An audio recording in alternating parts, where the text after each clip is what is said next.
Guys, masih hangat diperbincangkan kisah Cina berada di perairan Natuna. Lantas apa yang menyebabkan mereka ada di sana? Di sini dikatakan Cina pancing Indonesia untuk perang terbuka. Bagaimana kelanjutannya? Jom kita simak video berikut.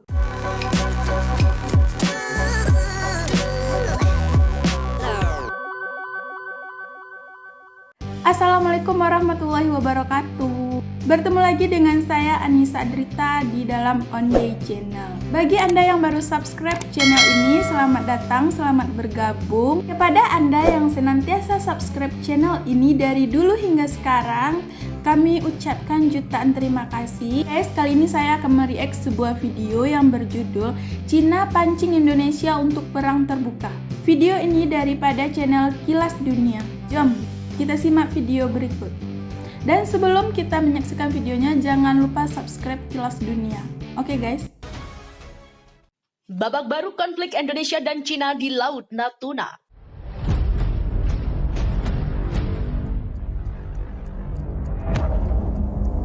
Jangan lupa subscribe Kilas Dunia. Oke guys.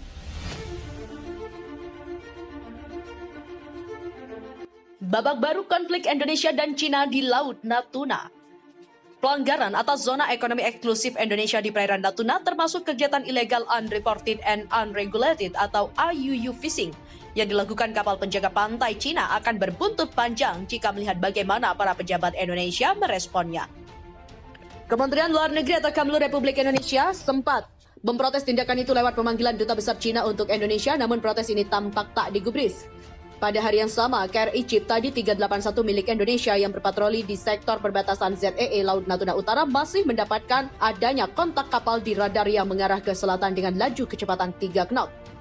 Setelah didekati dengan jarak 1 nm, kontak tersebut ternyata adalah kapal China Coast Guard dengan nomor lambung 4301 yang mengawal beberapa kapal ikan Cina melakukan aktivitas perikanan. Kata Kepala Dinas Penerangan atau Kadispen Koarmada 1, Letkol Laut P. Fajar Tri Rohadi seperti dilansir Antara. Tak ada efek jera dari Cina meski kapal berhasil diusir pada hari itu. Yang terkini berdasarkan patroli udara Indonesia masih tampak kapal Coast Guard China di wilayah kaya ikan tersebut. Ketidakjeraan ini sebenarnya bukanlah kejutan sebab sebelumnya juru bicara Kemlu Cina, Gang Shuang, sudah menjawab protes Kemlu RI dengan bersikukuh negaranya tidak melanggar hukum internasional yang ditetapkan lewat Konvensi Hukum Laut PBB atau UNCLOS. Landasannya menurut Gang adalah klaim bahwa perairan Natuna termasuk dalam Nine Dash Line. Nine Dash Line atau 9 garis putus-putus adalah wilayah historis Laut Cina Selatan seluas 2 juta km persegi yang 90% di dalamnya mereka klaim sebagai hak maritimnya. Bahkan meski wilayah-wilayah itu berjarak hingga 2000 km dari Cina daratan. Garis putus-putus itu pertama kali muncul di peta Cina pada 1947 setelah Perang Dunia II selesai.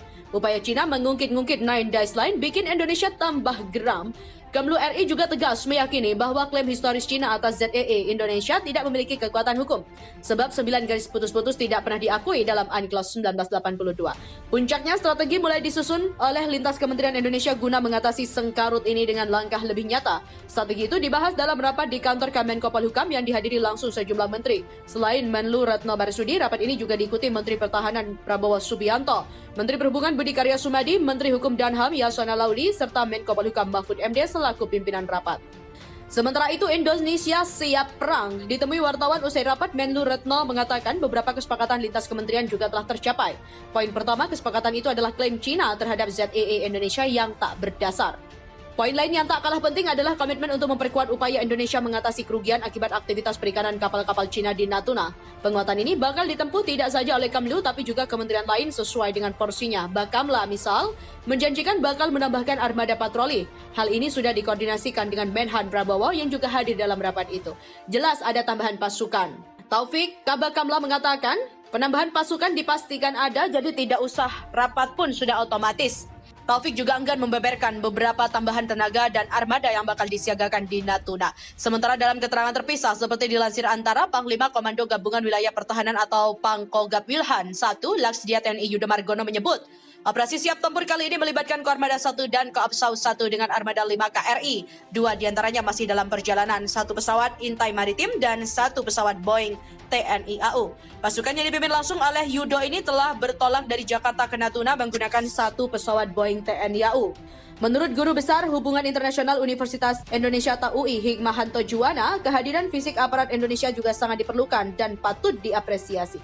Karena dalam konsep hukum internasional, klaim atas suatu wilayah tidak cukup sebatas klaim atas peta atau melakukan proses diplomatik, tapi harus ada penugasan. Hikmahanto mencontohkan lewat kasus kekalahan Indonesia pada 98 di Mahkamah Internasional dalam perkara perebutan Pulau Sipadan dan Ligitan.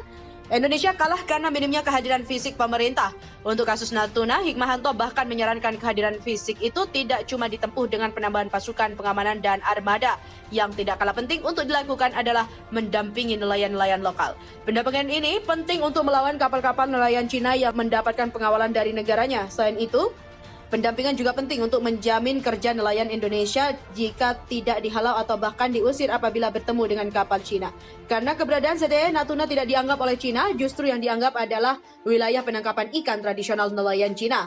Indikasi bahwa kapal asing mengintimidasi nelayan lokal Natuna tak terelakkan lagi. Boy, seorang nelayan asal Kabupaten Natuna mengatakan, dalam 2 bulan terakhir nelayan di wilayahnya rata-rata cuma bisa mengumpulkan 1 kotak ikan per hari.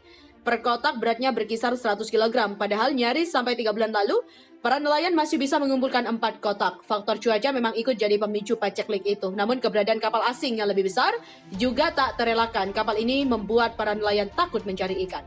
Kapal asing yang dimaksud Boy bahkan bukan cuma berasal dari Cina tapi dari Vietnam juga. Sementara itu, untuk menjaga Laut Natuna, kapal Bakamla dilengkapi senjata berkaliber 30 mm. Menteri Pertahanan RI Prabowo Subianto telah memperkuat kapal Bakamla RI dengan senjata berat dan canggih. Hal ini bertujuan untuk menjaga keamanan Laut Natuna agar kapal Cina tak seenaknya melakukan manuver di perairan Natuna Indonesia.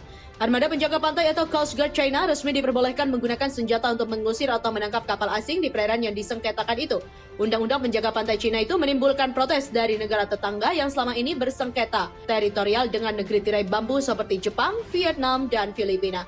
Indonesia juga berkali-kali berhadapan dengan kapal penjaga pantai Cina di zona ekonomi eksklusif atau ZEE lepas pantai Kepulauan Natuna. Beberapa kali juga terjadi insiden antara kapal pengawas perikanan Indonesia dan kapal penjaga pantai Cina.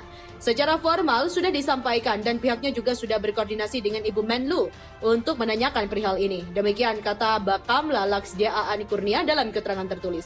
Dalam mengantisipasi hal itu, Bakamla sudah mendapatkan dukungan dengan dikeluarkannya izin pembelian senjata. Menteri Pertahanan Prabowo Subianto bahkan memperbolehkan Bakamla menggunakan senjata berkaliber besar untuk mengamankan laut. Salah satu pengamanan yang menjadi perhatian besar adalah wilayah Natuna, sebab lokasi ini berdekatan dengan Laut Cina Selatan yang belakangan mengalami eskalasi tinggi antara negeri tirai bambu dan juga Amerika Serikat. Dia menyebut kondisi Laut Cina Selatan saat ini sangat dinamis seiring kian asertifnya posisi Cina yang direspon negara besar misalnya AS. Ketegangan di kawasan tersebut pun diprediksi akan terus mengalami eskalasi. Sebelumnya, Aan Kurniawan mengungkapkan senjata yang dibeli Kemenhan untuk Bakamla masih kalah besar dari Coast Guard China yang sudah memakai meriam kaliber 75 mm. Sebelumnya, Bakamla hanya dibekali senjata peluru karet. Aan Kurnia mengungkapkan, tahun ini petugas Bakamla sudah boleh menggunakan senjata berkaliber 30 mm dan senjata perorangan. Betul guys, Cina memang sengaja membuat hati orang Indonesia marah. Saya berharap semoga masalah ini cepat selesai dan semoga Bapak Prabowo menambah lebih banyak lagi alutsista dan juga kapal-kapal besar di sana. Amin. Oke guys, itu saja video dari saya. Assalamualaikum warahmatullahi wabarakatuh.